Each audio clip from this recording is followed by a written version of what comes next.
उत्तर प्रदेश में और देश के अन्य भागों में भी 4 दिसंबर 2025 से SIR की प्रक्रिया चल रही है। उस प्रक्रिया में अब तक न जाने कितने BLO अपनी जान से हाथ धो बैठे, चाहे वो पश्चिमी बंगाल हो, राजस्थान हो या उत्तर प्रदेश हो।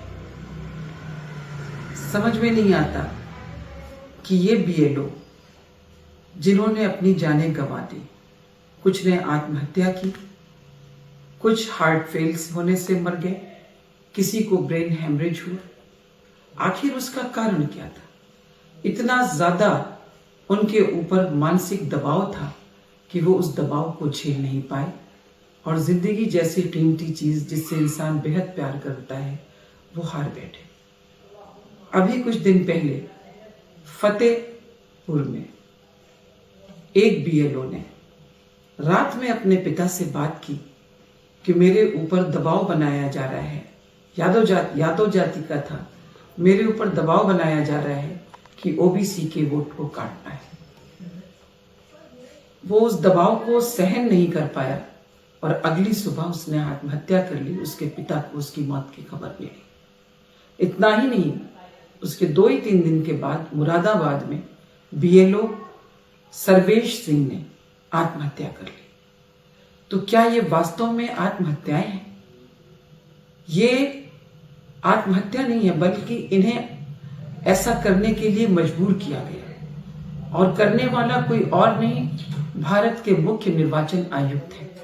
भारत के मुख्य निर्वाचन आयुक्त ने आधी अधूरी तैयारियों के साथ में सरकार के इशारे के ऊपर अफरा तफरी में SIR की तिथि घोषित की कि 4 दिसंबर से लेकर के इन्होंने नवंबर से शुरू किया था, 4 दिसंबर तक इस प्रक्रिया को किया था। बाद में जब फतेहपुर में वो जो लेखपाल, जब उसने आत्महत्या की है और सभी उस जिले के लेखपाल स्ट्राइक पर चले गए, धरने पर चले गए, तब शायद मजबूर होकर के चुनाव आयुक्त को ये फैसला लेना पड़ा कि अगर हमने SIR की तिथि को 4 दिसंबर से बढ़ाकर 11 दिसंबर, एक हफ्ते तक नहीं किया, तो ये पता नहीं पूरे प्रदेश के BLO, पूरे प्रदेश के लेखपाल, ये सब के सब धरने पर ना चले जाएं अनिश्चितकालीन, तो सारा काम ठप हो जाएगा।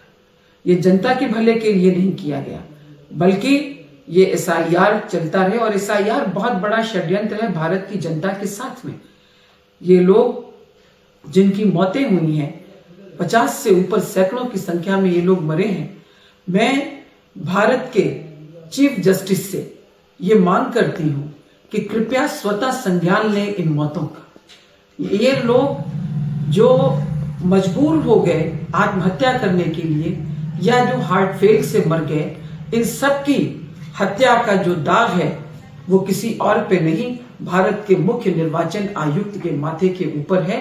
अतः स्वतः संज्ञान लेते हुए मुकदमा दर्ज किया जाए और इनको सख्त से सख्त सजा दी जाए, ताकि कोई भी निर्वाचन आयुक्त हो या पदाधिकारी हो या कोई भी अधिकारी हो, बड़े से बड़ा, वो लोगों की जान से खिलवाड़ न कर सके। वो समझ सके कि भारत का संविधान सबसे ऊंचा है।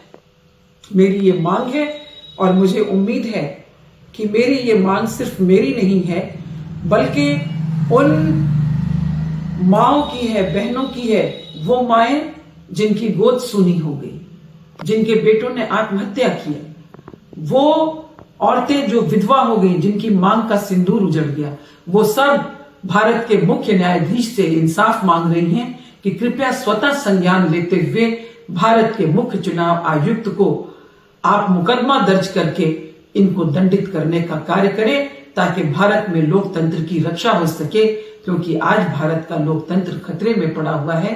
मेरी आप सब देखने वालों से अपील है कि कृपया इसको ज्यादा से ज्यादा शेयर करें। मेरी आवाज के साथ अपनी आवाज मिला दो साथी, क्योंकि ये वक्त बहुत सख्त वक्त है, इम्तिहान का वक्त है। अगर अब भी नहीं जागे तो भारत के लोकतंत्र को नहीं बचा पाओगे साथियों। और ये याद रखना कि भारत को बचना चाहिए, मैं रहूं या ना रहूं, भारत को बचना चाहिए। धन्यवाद। जय हिंद।